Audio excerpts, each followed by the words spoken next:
Growth is one of our core values: purpose, dedication, growth, and then something we call otherishness, which is about thinking of others, putting others first, achieving success through the victories of others and things like that. But growth is also one of our core values. And we talk about growth as not just getting bigger, but getting better, right? And we talk about personal and professional growth for staff. And we're really big on a growth mindset and knowing that no matter how we're doing, we can do better, and that's good work. Hello, everyone, and welcome to the Brighter Together podcast. My name is Janet Courtney, and my special guest today is Tom Anderson. Tom is the CEO and superintendent at Great Valley Academy District in Modesto, California. Tom, thank you for being here today. Thank you, Janet. I appreciate it. So tell us a little bit, Tom, about your role, and let's talk about a little bit about the amazing things that are happening at Great Valley. Sure. So this is the end, coming up on the end of my fourth year as superintendent and CEO at Great Valley Academy's charter school. We're a small charter network, as you said, in Modesto and Stanislaus County. Very interesting. We were founded by an optometrist.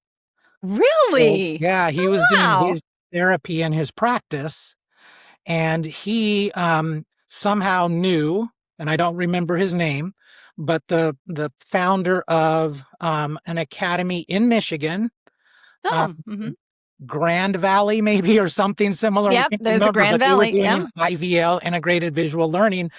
And this county superintendent here told Dr. Rosenau, our founder, hey, the only way for you to get this out and get it to people and get kids the kind of therapy of developmental educational skills they need is to start a school. And Dr. Rosenau said, you can just start a school. And so they went through the chartering process and all the obstacles and all of those things. And about 17 years ago, Great Valley Academy was founded. And about 5 years after that, they opened another site. We also have a big homeschool program that we do, which is kind of a hybrid learning model. But we're focused on developmental education and relationship first education. And we have a really, we have a big social emotional crew. Even before COVID, we had started adding, but obviously post-COVID, the need just accelerated. And so we have a really good social emotional team of clinicians and school psychologists, and it's a focus for us. We really believe that academic success is more of a byproduct of relationship-centered, character-based education, and so that's who Great Valley Academies is. Absolutely. It's so important, and it is something that you're ahead of the game because you already had that, which is fantastic. So good for you guys. Yeah, it's great when we hear a new focus on relationships or on social emotional learning or interventions or supports, because we're like, yeah, we're doing that. Right. We'll get better, right? It's that cycle of continuous learning and improvement, so we can always improve. But we recognized a need early, and it's kind of a passion of mine. And obviously, I've only been here 4 years, so we've done a lot of work. They started all the good work before I got here. But they were founded by an optometrist, and their CEO was a nonprofit leader, not an educator. So after about 12, 13 years, they decided we see us taking the next step as an organization, and now we need that educational leadership. We need somebody who knows districts and knows county offices and knows systems. And I've spent 30 years doing all of that. I spent 27 years in traditional ed before I jumped into the charter waters. Awesome. I was going to ask you that. How did you get to where you are? And thank you for answering that. You preempted me. Very good.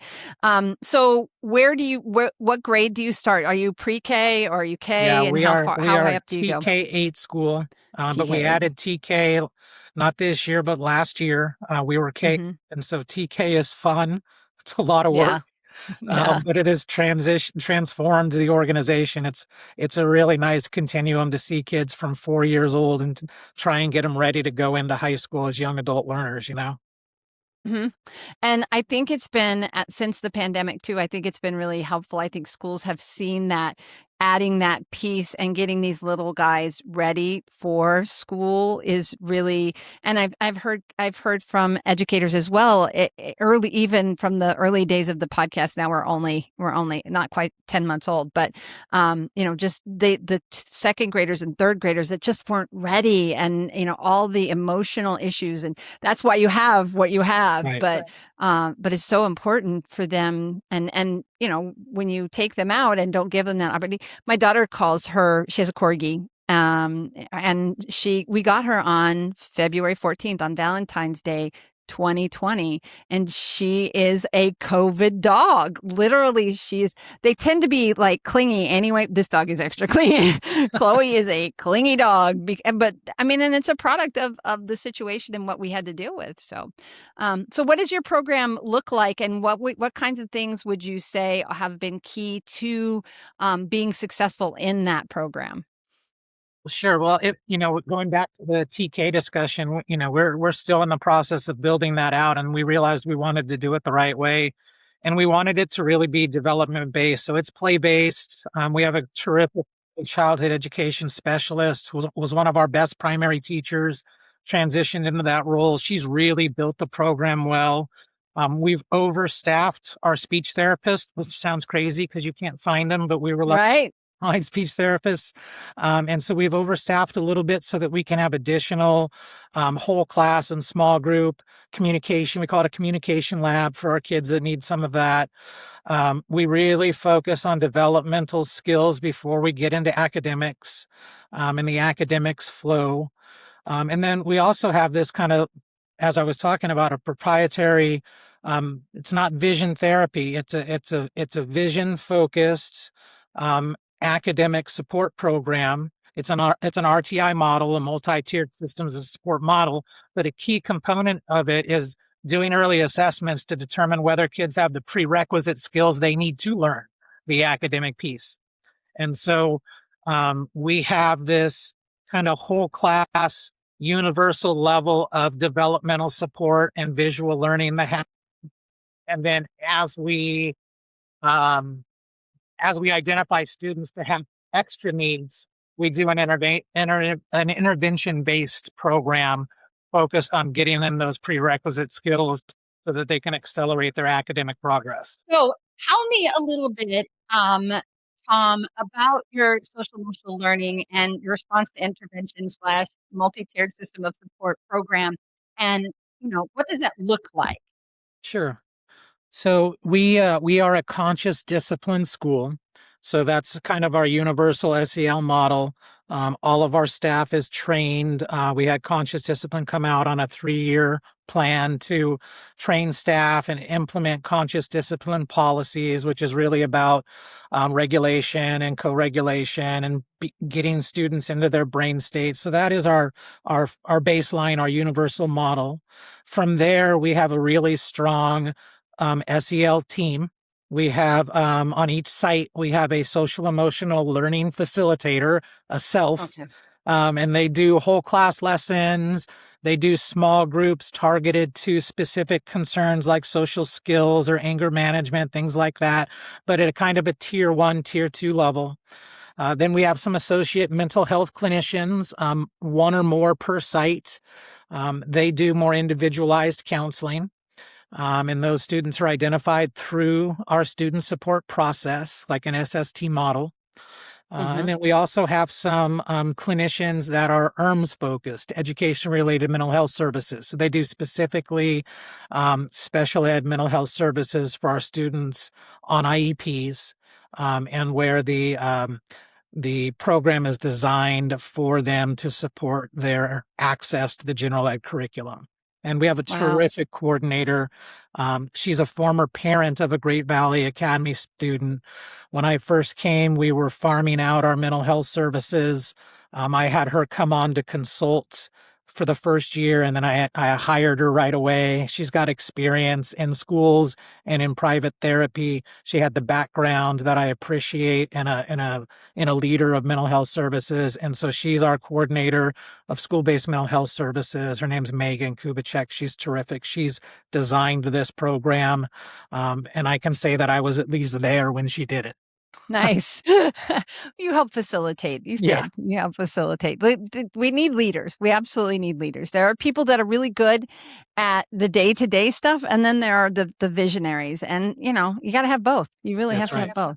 Yep. Absolutely. And then you were telling me a little bit, we did have a little bit of, just so that those of you that are listening, we had some issues, my technical issues. So, but you were talking also about, and I want to make sure we circle back to that because I'm an SLP and you said Yeah. you guys overhired SLPs. That's unheard of. It's hard to find them. So tell me a little bit about that because I immediately went, how'd you do that? Yeah. That's Yeah. No, amazing. that's definitely a head turner because as everyone else, we struggled to find speech therapists over the years.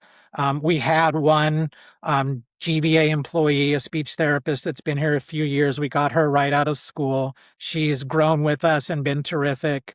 At our other site, we had a contracted therapist who was great, but contracted. And my desire is generally to bring things in-house if possible and have our own people Absolutely. do it if we can. If you So can. Yeah. after a couple of years, we were able to hire someone from a local district who wanted to bring their child to GVA.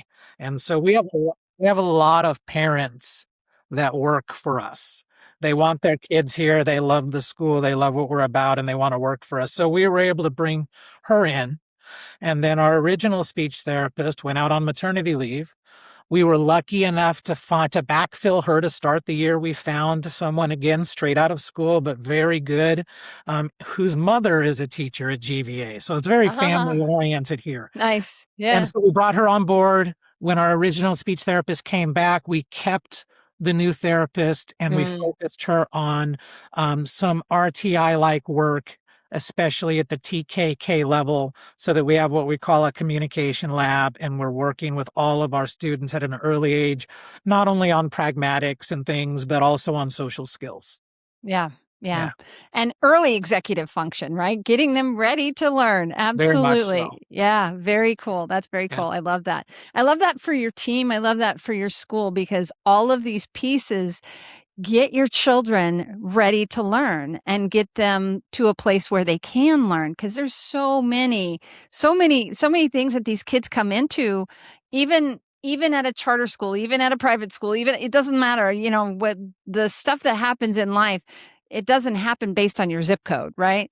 And it certainly doesn't happen based on the amount of money in your account. It's really, so I love that you're doing those things that help, and you end up with a population of students that are ready to learn. And so, what are you seeing? What are the fruits of this?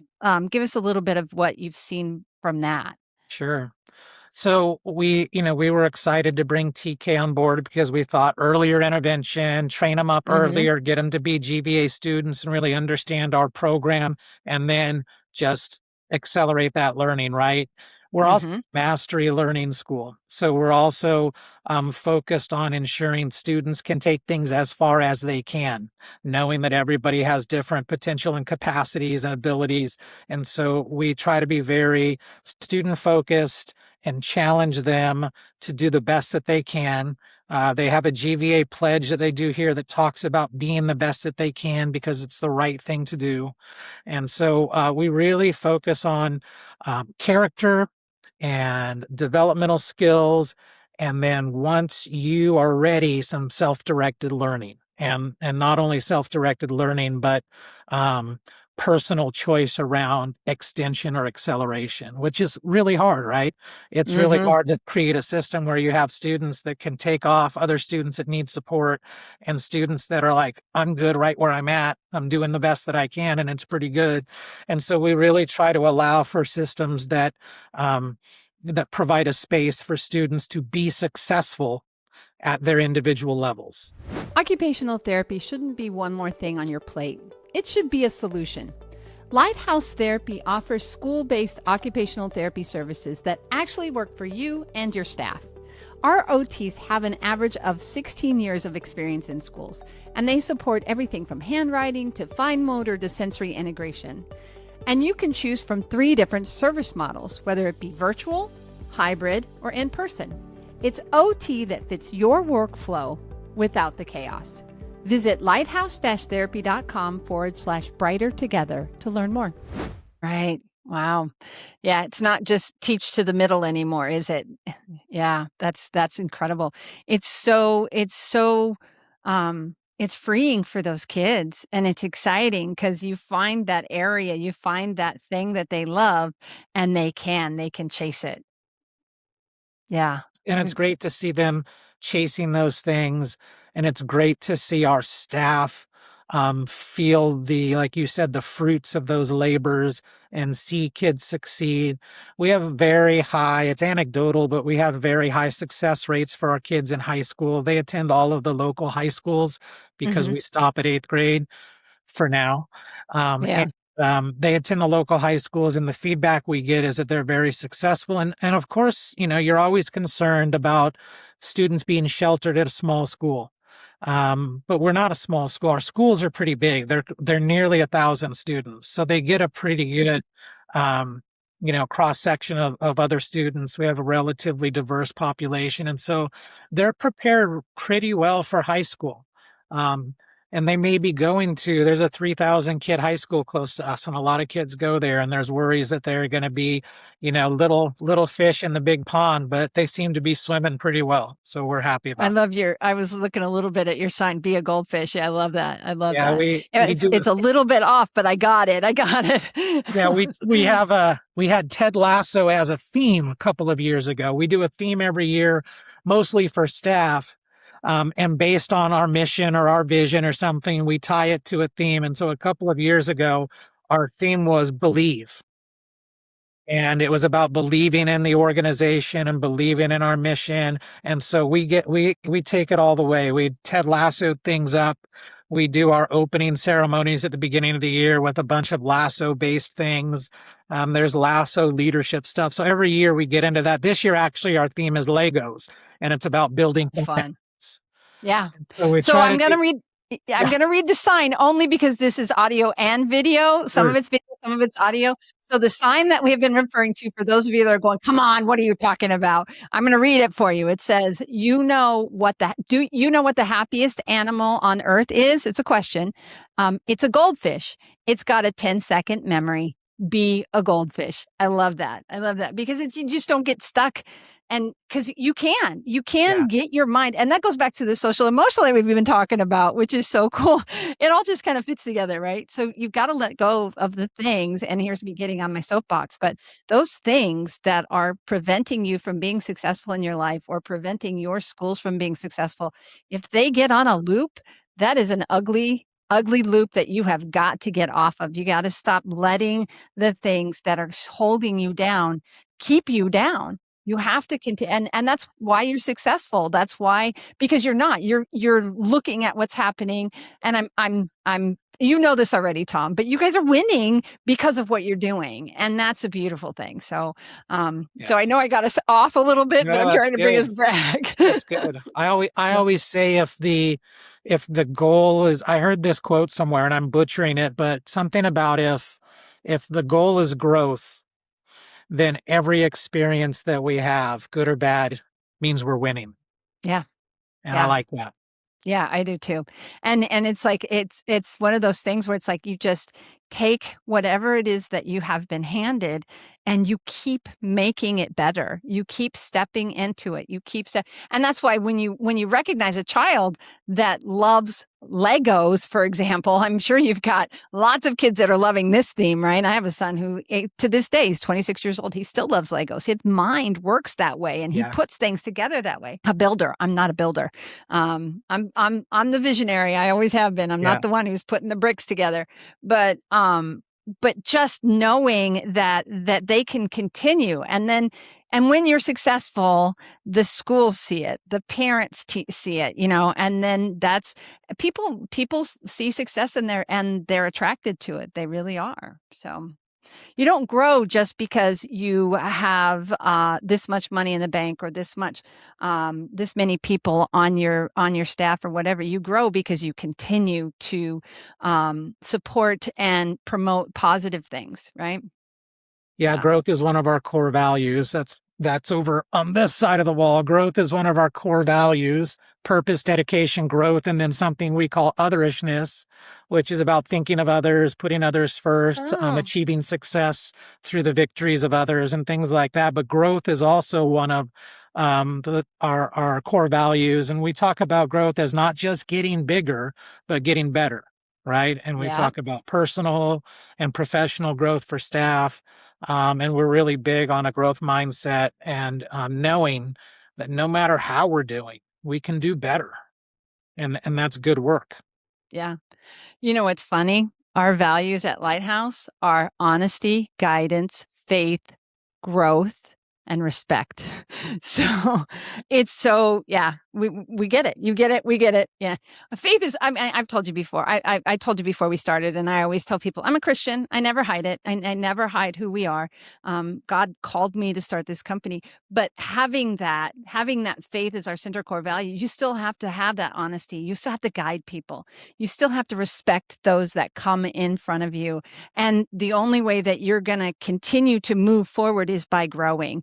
And the only way you grow is you keep stepping into what you're doing. So, I mean, it's funny because I started, we're almost 8 years old now. We'll be 8 in July. And those values were me and my daughter and my son starting in this one little room in or just north of Jackson, Michigan.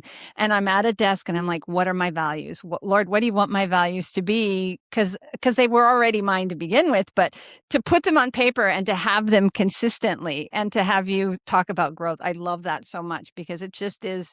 It's just such a huge part of what you have to be when you're in a school because you're growing humans, right? Yeah.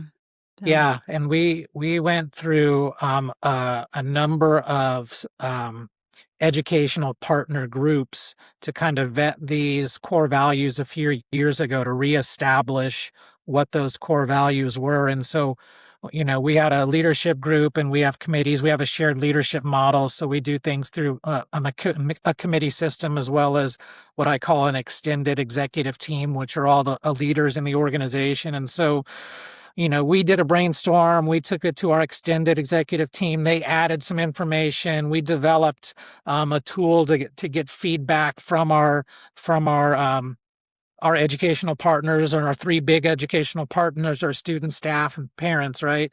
yeah, And so we had this list of like 25, 27 values that everybody thought were important. They got multiple hits, right? So we right. started trying to organize those into, okay, these 3 or 4 things are all similar to this. And so our goal was, you can't have 14 core values, right? Even 4 is pushing it, but we Right. felt really strongly about those. And so we took everything that came back to us in terms of feedback and we funneled it into these 4 core values, which are representative of all of our stakeholder feedback. And it's been pretty easy to stick with these because they're pretty Yeah. non-negotiable, right? Yeah. You're, Yeah. you're dedicated to Absolutely. this organization. You have purpose in what you do, and we talk about that. You're always willing to grow, and we think of others first. If you're not on board with those, you're not necessarily right for this organization. Right. Yeah. And and I think that there are so many people out there that would just be like, yep, yep, nod my head. Yep. Get it. Yep. But it's important that you have that. And I always tell people, it's like you can have a mission statement, you can have a vision statement, you can have values, but if they're in a book somewhere on a shelf and that's where they live, instead of like you have them on your wall, he has these on his wall, people, for those of you that are listening. They matter. I have them on my wall. My goals are on my wall. My goals, I always tell people goals aren't goals if you don't write them down. And a vision and a mission statement is not a mission statement if you don't live it. So having said that, knowing that you've got those, I love that for your kids. I just, it's like, it's one of those things where it's like, I love that you guys are doing because it's so lined up with all of the things that I see as a human being are so important for our next generation. Cause that's what we're doing, right? Next generation. Yeah. Yeah. So Yeah, our mission says that we're creating safe, loved learning environments for kids, and so safe, loved learning is kind of our mantra. To the extent when you talk about living it, um, we write an LCAP here in California every year, a local control and accountability plan, which basically tells everyone where your money is going to, what programs and what things you think are important. But the LCAP is a really bulky, complex document. It's not real accessible. So we've turned the LCAP into what we call the next three, and it's a next 3-year plan. We have to do it Okay. every 3 years. So each year when we develop our new next three, it's a 3-year plan, and each year is safe, loved, and learning. Those were the first 3 years of our plan. And now, and all the programs that keep people safe and make them feel safe and loved, and the things we do with learning. So it's easy for us to live it because it is the organizational structure that we have, and all our goals are based and funnel through there. And it can be pretty daunting in this day and age. There's so many behaviors, and there's so many things going on everywhere that people talk, I don't feel safe, or I don't Mm, feel loved. And so we know we can do better. We know yeah. there are people out there that don't feel the connection. And so we make very intentional efforts to do that. And it usually works, but not all the time. And Yeah. so Well, there's always work for us to do. yeah, there's always we're humans. We are human beings. We are not infallible. We know that. But as long as you're moving forward and you're stepping into it and you're doing what you need to do, the kids win. That's the That's bottom right. line, the kids win. So Tom, tell us where people you've given us so much great information. I know there's people that are listening that are going to want to go, "Oh, where do I find your school? How do I find more information about?" And I'm assuming they can get to you from that place as well. Yeah. Yeah. So our website is www.greatvalleyacademy.com. But this year we've actually created a companion site. It's called www.thegvaway.com. And that is all the material around our mission, our vision, our core values, our core beliefs, the 5 pillars we have at GVA, which include things like having a dedicated staff and mastery learning and those things. All of that information about who GVA really is on the gvaway.com website. But it's a work in progress. We are going through, we're reestablishing our 10 core beliefs with our students and our staff this year. So every time we roll that out each month, we do classroom activities, we do some feedback, some surveys to see what kids have grasped and what staff has grasped.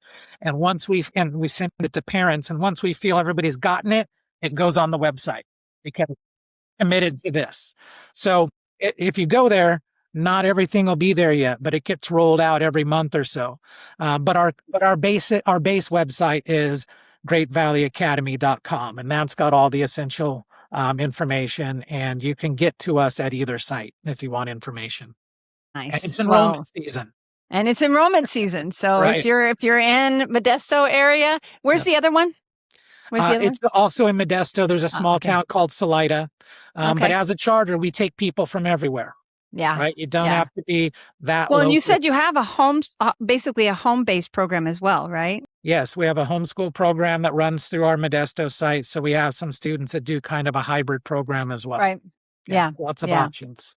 Yeah, that's a great thing. And I think that's something that, and please don't hear that I am saying anything bad about public schools or anything, because I'm not. There's so many amazing, but it's lovely to have the options to, when you're a parent looking for for your specific child to have whatever it is that they need, and to have those options and be able to find schools like yours that are doing amazing things as well.